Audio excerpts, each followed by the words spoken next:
चलो अब शुरू करते हैं नेट इस साल नेट में आए हुए क्वेश्चंस पार्ट सी को, जो 5 नंबर के क्वेश्चन होते हैं। पार्ट सी में पहला क्वेश्चन इसमें है, इस आंसर की में रिस्पांस शीट में जिसका भी है उसमें गिवन है एडवांस क्वांटम मैकेनिक्स से एंगुलर मोमेंटम चैप्टर से आया है ये क्वेश्चन। क्वेश्चन है for a system of 2 electrons define an operator, ये ऑपरेटर गिवन है, डिफाइंड है, where A is an arbitrary constant and S1 S2 are the spin operator. Cap लगा है मतलब ऑपरेटर से। The eigen value of A, इस operator का eigenvalue क्या होगा एच क्रॉस स्क्वायर के यूनिट में। चलो देखते हैं कि इस टाइप से क्वेश्चन को कैसे बनाया जाता है। तो देखो क्या ऑपरेटर गिवन है, ये दिया गया है ऑपरेटर है। Eigen value of A will be same as the expectation value of A. तो जनरली हम देखते हैं आइगन वैल्यू एक्सपेक्टेशन वैल्यू के ही बराबर होता है। ओके, तो क्या हो जाएगा, ये स्पिन इज मेजर्ड। तो एक और कॉन्सेप्ट है, उसको ध्यान रखना। पहला कॉन्सेप्ट ये कि आइगन ऑपरेटर, आइगन फंक्शन का जो ऑपरेटर है उसका आइगन वैल्यू एक्सपेक्टेशन वैल्यू के ही बराबर होता है। एक और कॉन्सेप्ट है कि spin is measured in any arbitrary direction gives h cross bye 2 minus h cross bye 2। ध्यान रखना, स्पिन को किसी भी आर्बिट्ररी डायरेक्शन में मेजर करोगे तो हमेशा या तो स्पिन अप मिलेगा तो स्पिन डाउन, मतलब प्लस h क्रॉस बाय 2 मिलेगा तो माइनस h क्रॉस बाय 2। ये कॉन्सेप्ट याद है तो जल्दी बन जाएगा, ये दोनों आसानी से सॉल्व होंगे। तो यहाँ पर दिख रहा है कि वेक्टर s को ए कैप के डायरेक्शन में मेजर करूं मैं तो क्या मैं देगा, वो ए कैप क्या है, कोई डायरेक्शन है, एनी आर्बिट्ररी डायरेक्शन। तो इस वेक्टर ए को मैं लिखूंगा, वेक्टर वेक्टर ए को क्या लिखूंगा, ए इंटू ए कैप। ठीक है, इस वेक्टर ए को क्या लिख सकता हूँ, ए इंटू ए कैप। तो इस ए को बाहर निकाल दो तो vector S dot A cap क्या हो जाएगा, एच क्रॉस बाय 2 होगा या तो माइनस एच क्रॉस बाय 2, दो पॉसिबिलिटी है। सिमिलरली सेकंड स्पिन को भी मेजर करेंगे किसी ए, देखो इसको भी ऐसे लिख सकते हैं, वेक्टर ए को ए कैप। तो S2 को ए कैप के डायरेक्शन मेजर करेंगे तो या तो h क्रॉस बाय 2 मिलेगा या तो माइनस h क्रॉस बाय 2 मिलेगा। ओके, तो ये दो टर्म तो चलो सॉल्व हो गए। ये तीसरा टर्म बचा है, इसको भी सॉल्व कर लेते हैं, फिर सबको आखिरी में यहाँ पुट कर देंगे। तो S1 डॉट S2 का एक्सपेक्टेशन वैल्यू, ठीक है, सब में एक्सपेक्टेशन वैल्यू ही निकालना है, बताया हूँ। h cross square S S plus 1 minus h cross square S1 plus 1 minus h cross square S2 plus 1 divided by 2, ये होता है। ठीक है, पढ़े होगे। वो यहाँ से आता है simply S vector S is equal to होता है S1 प्लस S2, इसका स्क्वायर करेंगे मॉड का स्क्वायर, तो फिर सबके इधर 2 को नीचे लाएंगे तो आ जाता है, वो देख सकते हैं आप, नोट्स में बनाए होंगे सब लोग। तो वेक्टर एडिशन करना है तो हाफ हाफ दिए गए, हाफ हाफ का वेक्टर एडिशन क्या होगा, प्लस प्लस से माइनस हाफ माइनस हाफ तक, तो 1 और 0। तो टोटल स्पिन एस के दो वैल्यूज पॉसिबल है, एक 1 दूसरा 0। ओके, तो जितने वैल्यूज पॉसिबल है, इसका प्लस और माइनस दोनों पॉसिबल है, इसका 1 और 0 दोनों पॉसिबल है, इसके करस्पॉन्डिंग 4 कॉम्बिनेशंस बनेंगे, 4 कॉम्बिनेशन बनेंगे, इसी वजह से ऑप्शन में 4 ऑप्शन दिया गया है। ओके, तो चलो सबसे पहले कॉम्बिनेशन के लिए देखते हैं, s is equal to 1 and S1 S2 दोनों को हाफ हाफ लेते हैं। तो s is equal to 1 S1 S2 दोनों को हाफ हाफ लेंगे तो यहाँ पर रखो सबका वैल्यू, s का वैल्यू 1, देख लो इधर, S1 का वैल्यू हाफ रखो, S2 का भी वैल्यू हाफ। तो सबको जब सॉल्व करोगे तो कितना आएगा, h cross square by 4। Similarly for s equal to 0 के लिए और S1 हाफ हाफ ले लो दोनों को, तो क्या हो जाएगा, h क्रॉस स्क्वायर 0 0 रख दो, फिर ये हो जाएगा 2 डिवाइडेड बाई 2, s का वैल्यू 0 रखना है और S1 S2 दोनों की जगह हाफ हाफ, तो आ जाएगा -3/4 h क्रॉस स्क्वायर। उसी प्रकार S1 की जगह माइनस हाफ, S2 की जगह माइनस हाफ, ये रख के देखोगे तो फिर दूसरा वैल्यू आएगा। तो मैं उसको पूरा लिखने के बजाय घर में कर सकते हो अपने। So the possible eigen values of operator A क्या क्या हो जाएगा, तो सबको वापस उसी में फॉर्मूला में पुट करेंगे। तो मैं बताया था कि ए कैप लिखना है, ए कैप, तो ए और ए बाहर निकल जाएगा, ए स्क्वायर, और S1 को एक डायरेक्शन मेजर करेंगे तो h क्रॉस बाई 2 आया था, सबका वैल्यू यहाँ पुट कर दिए हैं, मैं h क्रॉस स्क्वायर बाई 4, ये आ गया। ओके, तो जब इसको सॉल्व करेंगे तो एक एक्सपेक्टेशन आएगा h cross square by 2। Similarly ये भी आएगा, प्लस की जगह माइनस ले लेंगे तो एक h क्रॉस स्क्वायर बाई 4 आया था, एक -3 h क्रॉस स्क्वायर बाई 4, तो ये देखो -3h⁻² तो आंसर आएगा 0 आएगा। फिर एक बार ये माइनस आ जाएगा, ये आ जाएगा तो -1h⁻² आ जाएगा। तो जितने कॉम्बिनेशन है सबको करेंगे तो ये +-1 0 ये आएगा, जो कि ऑप्शन नंबर 4 से मैच खाता है। ठीक है, यहाँ पर देख सकते हैं अभी जस्ट सॉल्व किए, 0 आया, हाफ आया, -1 आया, जो कि h⁻² के यूनिट में ही था। तो इस प्रकार से ऑप्शन नंबर 4 करेक्ट है इसका। अगला क्वेश्चन पार्ट सी में आया था 5 नंबर में, क्वांटम मैकेनिक्स से या ऑपरेटर से। क्या गिवन है? The constant b which makes e⁻−ax² an eigen function of operator this d² d2/dx² - bx² is. Okay, तो b का वैल्यू क्या होगा जिसके लिए e⁻−ax² एक आइगन फंक्शन होगा इस ऑपरेटर का। ओके, चलो देखते हैं कैसा बनाते हैं इसको। तो देखो क्वेश्चन में ये फंक्शन दिया गया है, आइगन फंक्शन बोला गया है। ऑपरेटर ये दिया गया है। आइगन वैल्यू इक्वेशन ये होता है A psi is equal to lambda psi. जहां ध्यान रखना है इस बात को, ये कॉन्सेप्ट ही इस क्वेश्चन का आंसर निकाल के देगा कि जो आइगन वैल्यू होता है लेमडा, वो एक कांस्टेंट होता है, एक नंबर होता है, वो एक्स पे डिपेंड नहीं करता।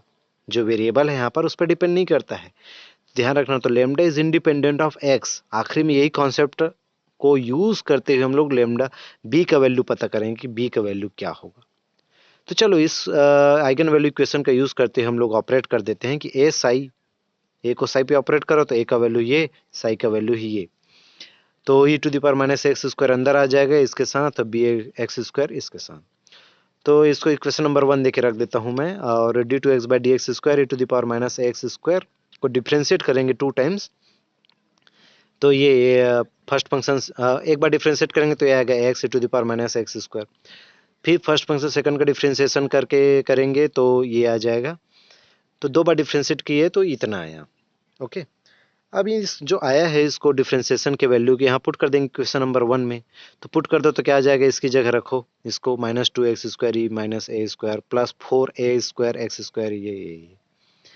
अब यहाँ पर वही जो कॉन्सेप्ट ये ना, lambda is independent of x, इसका यूज करते हुए ये इसको बनाना है। कैसे बनेगा, इसमें क्या करता हूं मैं, साई को कॉमन निकाल देता हूं।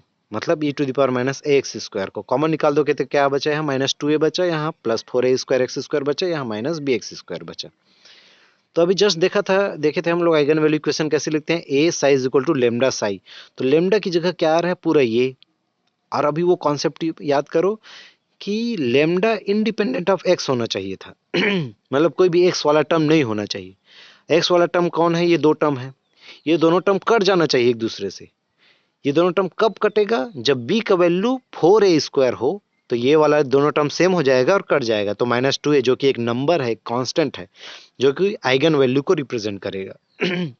तो b का वैल्यू क्या होना चाहिए जिससे ये दोनों टर्म कट जाए। तो वही लिखा है, lambda to be independent of X, b must be equal to 4a²। b 4a² होगा तो +4a² -4a² +4a² कट जाएगा। सो x² term will be cancel out हो जाएगा। ठीक है, तो ये आइगन वैल्यू कहलाएगा फिर लेमडा।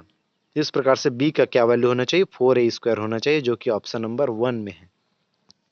ठीक है, तो ऑप्शन नंबर 1 करेक्ट है, 4a²। अगला क्वेश्चन आया था लॉजिक गेट से, डिजिटल इलेक्ट्रॉनिक्स से। y इज इक्वल टू ये बुलियन एक्सप्रेशन है, इसको मिनिमाइज करना है। सिंपल सा लग रहा है, लेकिन ये थोड़ा डिफिकल्ट जाता है क्योंकि कॉमन निकालने कौन सा थ्योरम यूज करना है उसको देखेंगे कैसे करते हैं इसको। तो ये बुलियन एक्सप्रेशन दिए, इसको मिनिमाइज करेंगे, फिर आखिरी में चेक करेंगे कि कौन सा गेट आया। तो y इज इक्वल टू पूरे का बार है। हम जानते हैं डी मॉर्गन थ्योरम से कि break the line change the sign, इस लाइन को ब्रेक करेंगे तो यहाँ डॉट की जगह प्लस आ जाएगा और बार लग जाएगा। ओके, तो ये देखो बार लग गया। फिर इस लाइन को ब्रेक करेंगे तो ए बार का बार कैंसिल हो जाएगा, तो ए बस बचेगा, प्लस इस लाइन को ब्रेक करेंगे तो प्लस जो है डॉट हो जाएगा, बार लग जाएगा, बार के ऊपर बार। तो बी बार का बार कैंसिल हो जाएगा, तो यहाँ बी सी बचा है।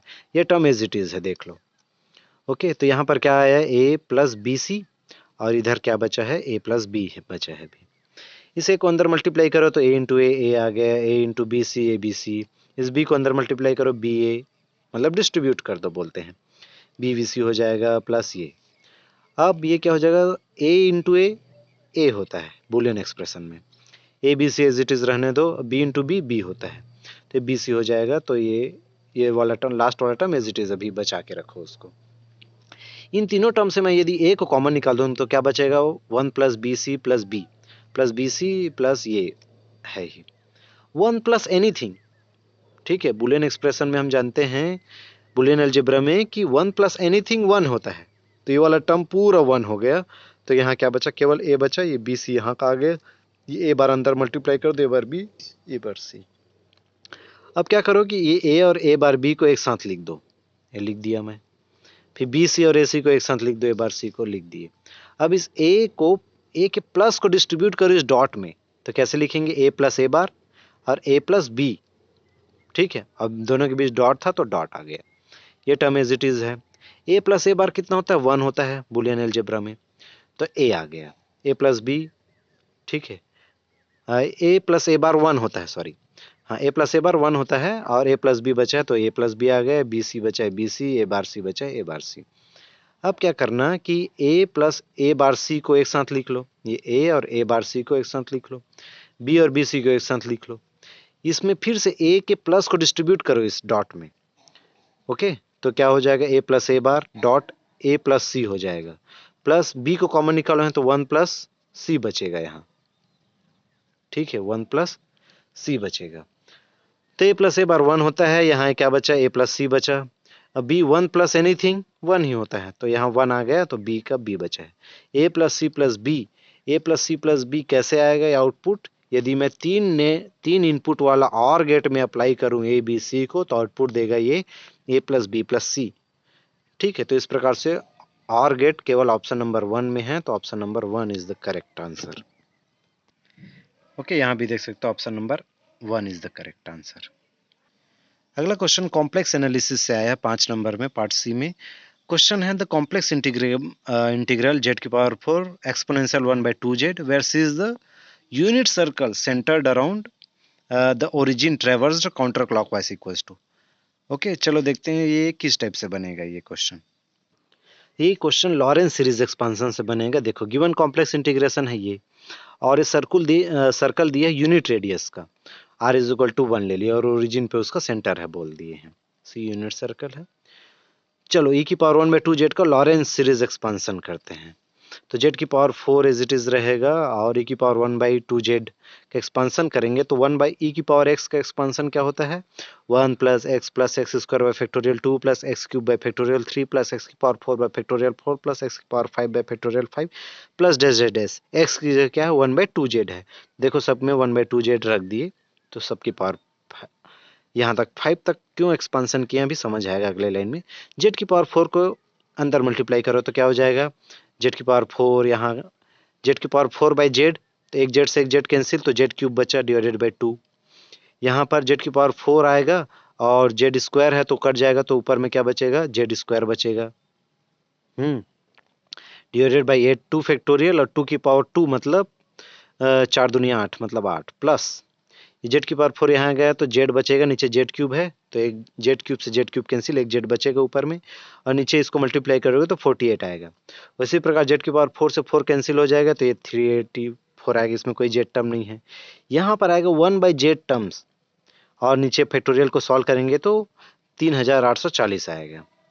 हम जानते हैं कि कॉम्प्लेक्स एनालिसिस में लॉरेंस सीरीज एक्सपांशन में द कोफिशिएंट ऑफ 1/जेड is called residue of f z. Residue theorem में हम लोग पढ़ चुके हैं कि सीरीज एक्सपांशन करेंगे तो 1/जेड का जो कोफिशिएंट होगा, जो कि यहाँ पर है 1/3840, ये होगा रेसिड्यू।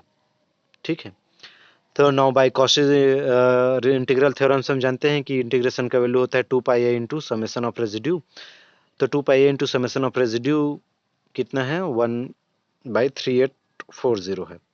2 से इसको काटेंगे तो कितना आएगा, 1920 आएगा, तो pi i by 1920। So this is the solution of this complex integration, जो कि ऑप्शन नंबर 4 में दिया गया है। ये यहाँ पर देख सकते हो ऑप्शन नंबर 4 में पाई आई बाई 1920।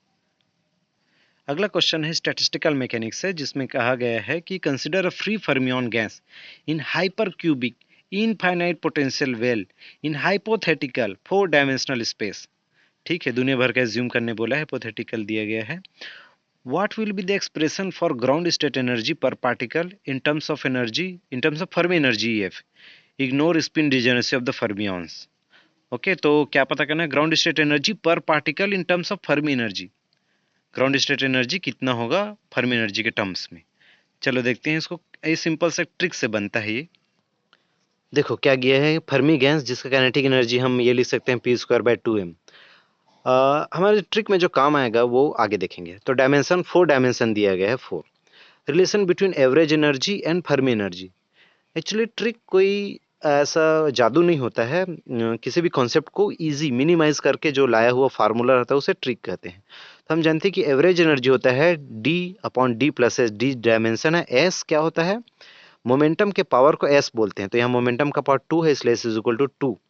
क्वेश्चन में रिलेटिविस्टिक बोला रहता है तो मोमेंटम का पावर 1 होता है, क्योंकि relativistic kinetic energy is equal to pc होता है, तो p का पावर 1।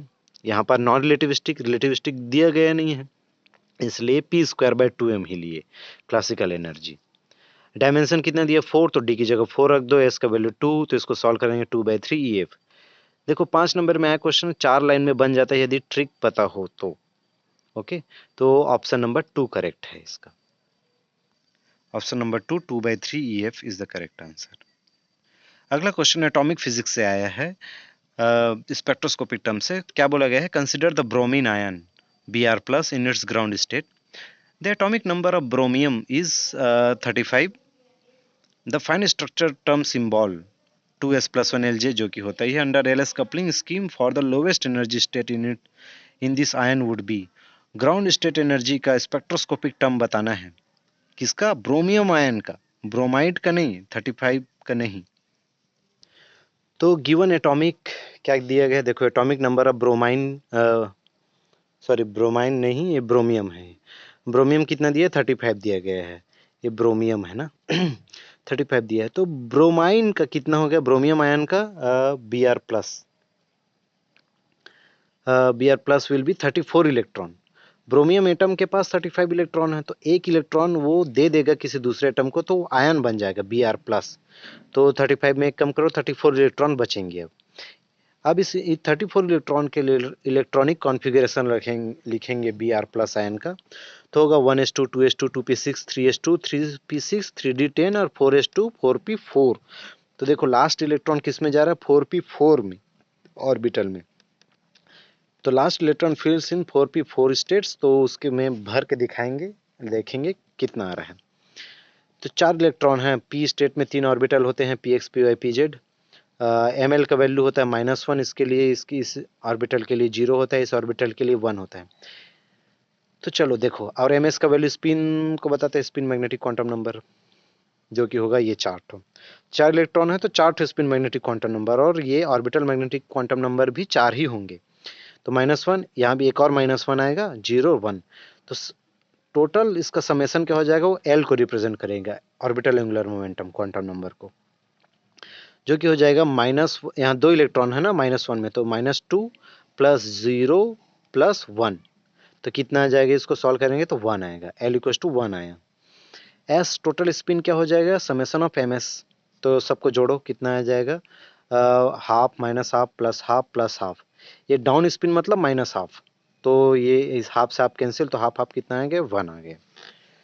ओके सो J क्या होता है, LS कपलिंग से टोटल एंगुलर मोमेंटम J होता है L + S, वेक्टर एडिशन जो कि होता है L - S to L + S। तो L और S का वैल्यू अभी देखिए 1 1 आए हैं, तो 1 - 1 और 1 + 1, तो 0 से 2 मतलब 0 1 2। तो स्पेक्ट्रोस्कोपिक टर्म क्या हो जाएगा, 2s + 1 Lj। तो S का वैल्यू 1, ये देखो S का वैल्यू 1 और L का वैल्यू 1। L का वैल्यू 1 मतलब P और P स्टेट को बताता है, P सब सेल को, और J का वैल्यू 0 1 2 3 अभी जस्ट निकाले हैं ये 0 1 2। तो 2s + 1 को सॉल्व करेंगे तो 3 आएगा, 3p 0 1 2। अब इनमें बताना है कि कौन सा ग्राउंड स्टेट के स्पेक्ट्रोस्कोपिक टर्म को रिप्रेजेंट करेगा। तो हम जानते हैं कि हुन्स रूल के according for more than half filled orbit, according to Hund's rule higher J value will have lower energy. तो 0 1 2 इनमें सबसे ज़्यादा J वैल्यू की कौन सा है, 2 है, ये हायर J वैल्यू। इस प्रकार से 3p2 की एनर्जी सबसे कम होगी, मतलब वही ग्राउंड स्टेट को रिप्रेजेंट करेगा। इस प्रकार से 3p2 is the spectroscopic term of the ground state of this ब्रोमियम ion. तो 3p2 किस में है? ऑप्शन नंबर 1 में है, तो ये वाला करेक्ट है। एक डायरेक्ट क्वेश्चन आया था सुपर कंडक्टर से, जो शायद प्रीवियस ईयर क्वेश्चन है, गेट में आया था इसी प्रकार से। इसमें देखो क्या गिवन है, magnetisation m has a function of applied magnetic field h for two different solid samples at temperature T are shown below. Okay, these samples are known to be superconducting below their respective critical temperature, जो कि हम जानते हैं कि critical temperature से कम temperature में ये कुछ मटेरियल सुपर कंडक्टर की तरह बिहेव करते हैं। दोनों का ग्राफ दिया गया फिगर 1 एंड 2। तो बताना है कि करेक्ट स्टेटमेंट क्या होगा। ओके, तो बोल रहा है कि फिगर ऑप्शन 1 क्या है, type 1 super conductor about TC. नहीं, टीसी से बिलो होता है। टीसी क्रिटिकल टेम्परेचर से कम टेम्परेचर में कोई मटेरियल सुपर कंडक्टर की तरह बिहेव करता है, जिसका ग्राफ इस प्रकार से होता है। ओके, तो ये ऑप्शन 1 तो करेक्ट इनकरेक्ट है ही। ऑप्शन 2 भी इनकरेक्ट है। Type 2 figure 1 type 2 superconductor है बोला है, जो कि गलत है। ऑप्शन 3 देखते हैं। ठीक है, फिगर 1 क्या है, type 1 super conductor below TC, critical temperature से कम टेम्परेचर में ये टाइप 1 सुपर कंडक्टर है, जो कि सही है। एंड बिलो क्रिटिकल फील्ड से भी कम यदि मैग्नेटिक फील्ड है तभी वो सुपर कंडक्टर की तरह बिहेव करता है। उससे ज़्यादा में तो superconducting state break down हो जाता है और वो नॉर्मल कंडक्टर बन जाता है ना। तो इस प्रकार से ऑप्शन 1 फिगर 1 ये सही लिखा हुआ है। फिगर 2 क्या बता रहा है, बोल रहा है टाइप 2 सुपर कंडक्टर है बिलो टीसी। यस, ये बात तो सही है कि टीसी से कम में, क्रिटिकल टेम्परेचर से कम टेम्परेचर में कोई भी मटेरियल सुपर कंडक्टर होता है, जो कि सही लिखा है।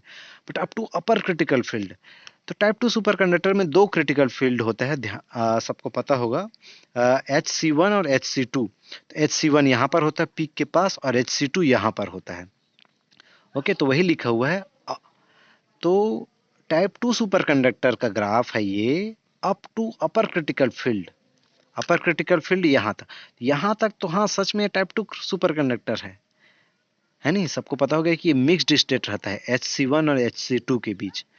तो ये सही लिखा हुआ है, ऑप्शन 3 करेक्ट है इसका, कि पहला टाइप 1 सुपर कंडक्टर है below TC and below critical field, और दूसरा टाइप 2 सुपर कंडक्टर है below TC and up to the critical field HC। ठीक है, तो इस प्रकार से ऑप्शन 3 करेक्ट है इसका। तो बहुत एक बेसिक कॉन्सेप्ट से क्वेश्चन आया था ये, इसमें कोई न्यूमेरिकल सॉल्व करने की जरूरत नहीं है। ओके, तो आज की इस वीडियो में इतना ही करते हैं। अगला क्वेश्चंस अगले वीडियो में देखेंगे, जो भी जितने भी बचे हैं। Thank you.